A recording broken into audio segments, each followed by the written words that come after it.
আসসালামু আলাইকুম রহমতুল্লাহি ওবরাকাতুহু। প্রিয় শিক্ষার্থীরা, আমার প্রিয় ছেলেমেয়েরা, আশা করি সবাই ভালো আছে, সুস্থ আছো ছেলেমেয়েরা। আমরা সমবায় সমিতির একটা বিষয় প্রায় দ্বিধাদ্বন্দ্বে ভুগি যে সেটা হচ্ছে প্রাথমিক সমবায় সমিতির সদস্য, কেন্দ্রীয় সমবায় সমিতির সদস্য, জাতীয় সমবায় সমিতির সদস্য নিয়ে, তাই না? তো এটা একটা সহজ ব্যাখ্যা আছে, সহজ একটা সিরিয়াল আছে। প্রথম কথা হচ্ছে, আমরা সাধারণভাবে যেই সমিতিগুলো দেখে থাকি আমাদের আশেপাশে, সেই সমিতিগুলোকেই বলে আসলে প্রাথমিক সমবায় সমিতি। আর মনে রাখতে হবে, প্রাথমিক সমবায় সমিতির সর্বনিম্ন সদস্য হচ্ছে ২০ জন, আর সর্বোচ্চ এটা আইনে কোনো কিছু বলা নেই। হ্যাঁ, তো আমরা বলছি যে প্রথমে প্রাথমিক সমবায় সমিতি, আর এটার সর্বনিম্ন সদস্য সংখ্যা ২০ জন।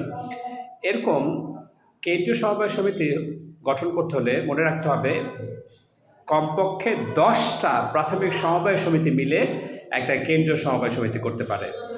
আবারও বলছি যে কেন্দ্রীয় সমবায় সমিতি হতে হলে ১০টা প্রাথমিক সমবায় সমিতি মিলে একটা কেন্দ্রীয় সমবায় সমিতি হতে হবে। এরপর হচ্ছে জাতীয় সমবায় সমিতি।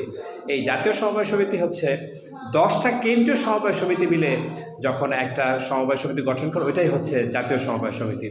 তো আমরা প্রথম থেকে যদি আবারও বলি, ২০ জন সদস্য নিয়ে সর্বনিম্ন একটা প্রাথমিক সমবায় সমিতি, তারপর ১০টা প্রাথমিক সমবায় সমিতি নিয়ে একটা কেন্দ্রীয় সমবায় সমিতি, আর 10টা কেন্দ্রীয় সমবায় সমিতি নিয়ে একটা জাতীয় সমবায় সমিতি। আশা করি বুঝতে পেরেছ। তোমাদের সবাইকে অসংখ্য ধন্যবাদ।